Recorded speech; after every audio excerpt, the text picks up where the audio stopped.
अस्सलाम वालेकुम रहमतुल्लाह। घर में गोश्त गायब होना घर में से या घर में गोश्त का आना, ये किस चीज़ की अलामत है? बाज़ लोग शिकायत करते हैं कि हमें घर में से गोश्त मिला है, बाज़ लोग शिकायत करते हैं कि घर से गोश्त हमने रखा था वो गायब हो गया।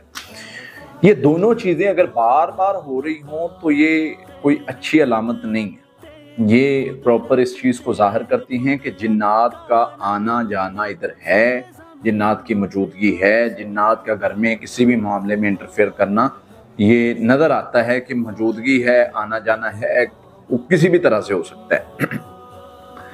गोश्त मिलने का क्या कॉन्सेप्ट होता है?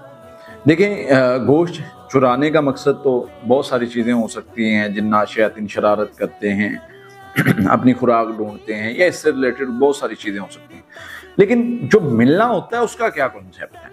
देखिए, जब गोश्त मिलता है ना घर में से, अमूमन दो तीन चीज़ें होती हैं। एक होता है कि जिन्नात की किसी खास किस्म को वहां पर बुलाना हो, किसी जिन्नात की खास किस्म को वहां पर बुलाना है, वो जो भी अपना अमल करके वहां पर गोश्त पहुंचाया जाता है कि जिन्नात उस गोश्त पर आए, एक चीज। दूसरा ये भी होता है कि घर वाला उसको हाथ लगा ले, कोई अमल किया है और वो उधर फेंका है जिन्नात ने, जो घर वाला उसको हाथ लगाता है वो उसकी लपेट में आ जाता है। और हमारे सामने बहुत सारे ऐसे वाकयात मौजूद हैं कि किसी घर में इस तरह के मामला हुआ।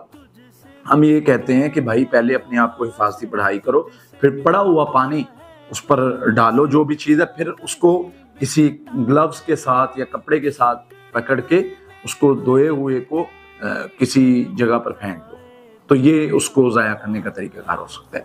फिर तीसरी चीज़, अगर इस तरह मिल गया है, अब वो आगे उसका असर ना हो जिस मकसद के लिए भेजा था, जिन जिन्नात को यानी उस पर टारगेट दिया गया था, अब वो हमारे ऊपर अटैक ना करें, हम उनसे महफूज रहें। तो उसके लिए तरीकाकार ये है कि आप पढ़ाई करें, और पढ़ाई इस कदर वो करें ताकि आप की हिफाजत भी रहे, आप शर से भी महफूज रहें।